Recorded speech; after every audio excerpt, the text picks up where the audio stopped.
Bismillahirrahmanirrahim. Assalamualaikum warahmatullahi wabarakatuh.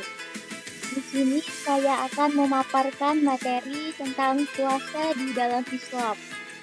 Langsung saja kita memasuki ke menu utama. Di sini ada pendahuluan, kompetensi, materi, pustaka, dan pengembang. Langsung saja kita memasuki ke pendahuluan. Puasa merupakan salah satu bentuk ibadah dalam Islam yang memiliki kedudukan istimewa. Selain menjadi bagian dari rukun Islam, puasa juga berfungsi sebagai sarana untuk mendekatkan diri kepada Allah Subhanahu wa Ta'ala dan meningkatkan ketakwaan. Puasa adalah bentuk ibadah yang telah disyariatkan kepada umat-umat terdahulu sebagaimana dijelaskan dalam Al-Quran, sehingga puasa bukan hanya ibadah fisik, tetapi juga melatih pengendalian diri secara spiritual. Dalam kehidupan sehari-hari, puasa tidak hanya memberikan dampak pada hubungan manusia dengan Allah, tetapi juga mempererat hubungan sosial antar sesama. Orang yang berpuasa diajarkan untuk merasakan penderitaan orang lain, menjaga diri dari sifat buruk, serta memperbanyak ibadah.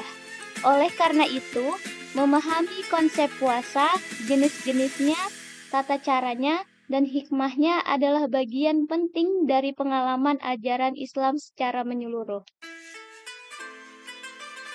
Selanjutnya kita memasuki ke bagian kompetensi.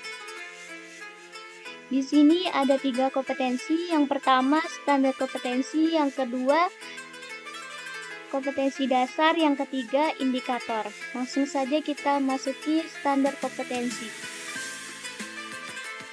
Memahami konsep, macam-macam, syarat, rukun, hal-hal yang membatalkan puasa, sunah-sunah puasa, dan keutamaan dan hikmah berpuasa dalam Islam. Selanjutnya kita memasuki ke bagian kompetensi dasar. Yang pertama, menjelaskan pengertian puasa secara bahasa dan istilah. Yang kedua, mengidentifikasikan macam-macam puasa dalam Islam. Yang ketiga, menyebutkan syarat wajib dan rukun puasa. Yang keempat, menjelaskan hal-hal yang membatalkan puasa. Yang kelima, menyebutkan sunah-sunah puasa. Yang keenam, menyebutkan keutamaan dan hikmah berpuasa dalam Islam. Yang terakhir, indikator. Yang pertama, siswa mampu memahami pengertian puasa secara bahasa dan istilah dalam Islam. Yang kedua, siswa dapat menyebutkan macam-macam puasa, syarat dan rukun puasa, hal-hal yang membatalkan puasa, serta sunnah-sunnah berpuasa. Yang ketiga, siswa mampu menerapkan keutamaan dan hikmah berpuasa.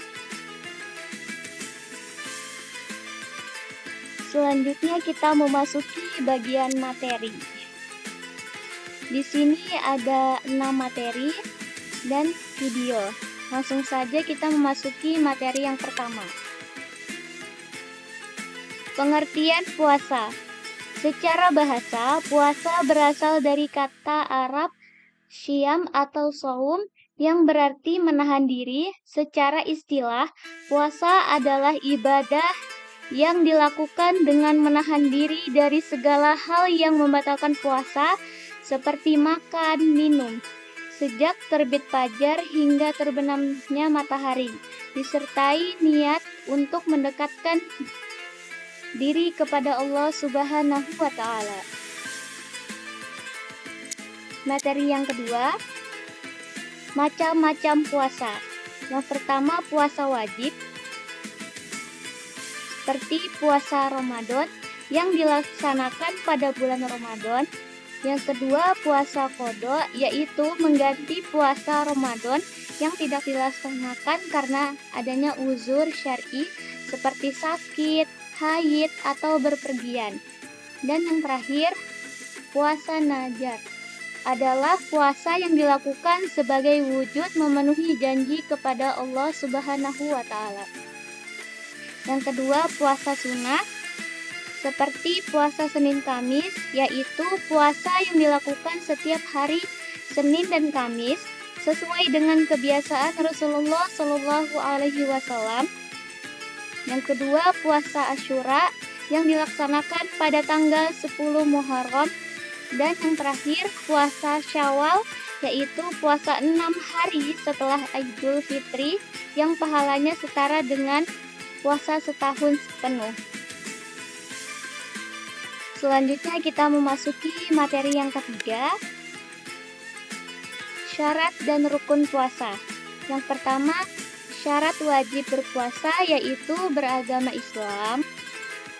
Yang kedua, balik, sudah mencapai usia dewasa. Ketiga, berakal, sehat, tidak diwajibkan bagi orang yang hilang akal. Mampu secara fisik, orang yang sakit berat atau tua renta yang tidak mampu berpuasa.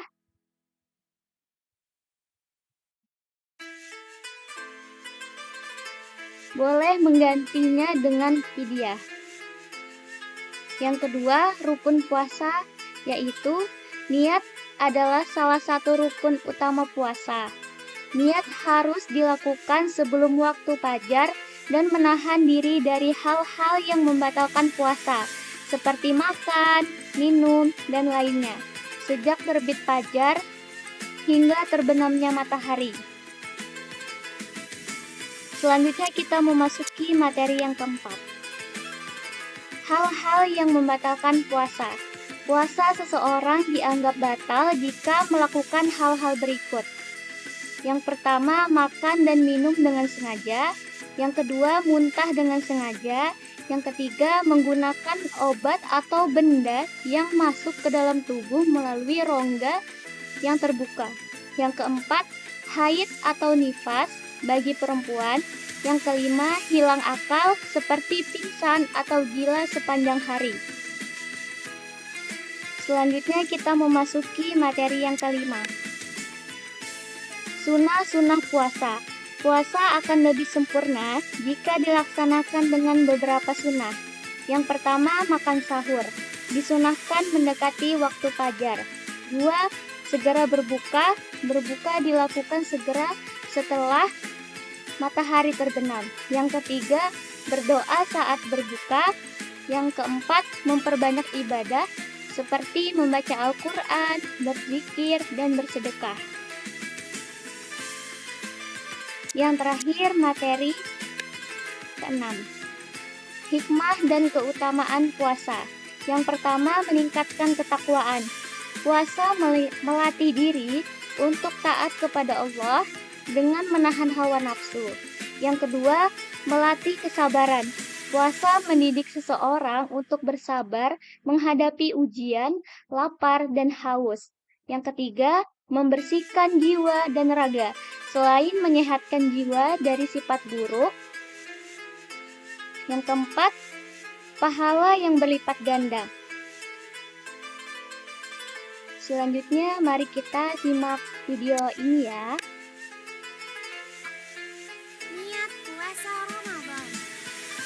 Nawaitu sawma ghadin an adai fardi syahri ramadana hadhihi sanati lillahi ta'ala. Aku niat puasa esok hari untuk menunaikan kewajiban bulan Ramadan tahun ini karena Allah Ta'ala. Doa berbuka puasa. Allahumma laka sumtu wa bika amantu wa ala rizkika aftartu birahmatika ya arhamar rahimin. Ya Allah, untukmu aku berpuasa dan kepadamu aku beriman, dan dengan rizkimu aku berbuka. Dengan rahmatmu wahai yang maha pengasih dan penyayang.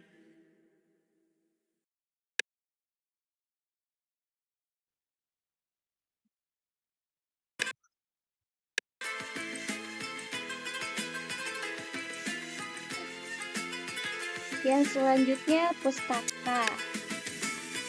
Di sini ada beberapa referensi yang saya pakai.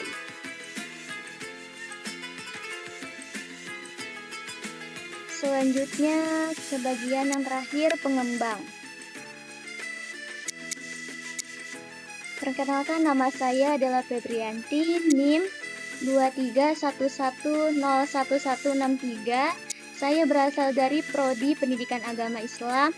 Tempat tanggal lahir saya di Muara Jawa, 13 Juli 2005.